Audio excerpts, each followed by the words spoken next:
আমার এক বোন মদিনা শরীফে ছিলেন ৩৫ বছর, সারা দুনিয়া জুড়ে এখন তার ছাত্র। পাকিস্তানের তকি উসমানী সাহেব ভাগিনা, রফি উসমানী সাহেব ভাগিনা সব আমার বোনের ছাত্র।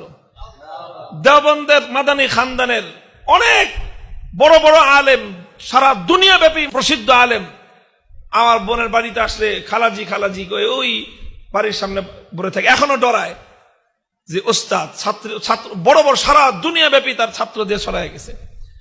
কোরআনের হিফজ আল্লাহ পাক রব্বুল আলামিন এটাকে মনে হয় যে পুরুষদের চেয়ে মেয়েদের জন্য এটা অনেক বেশি বেশি উপকারী হয়।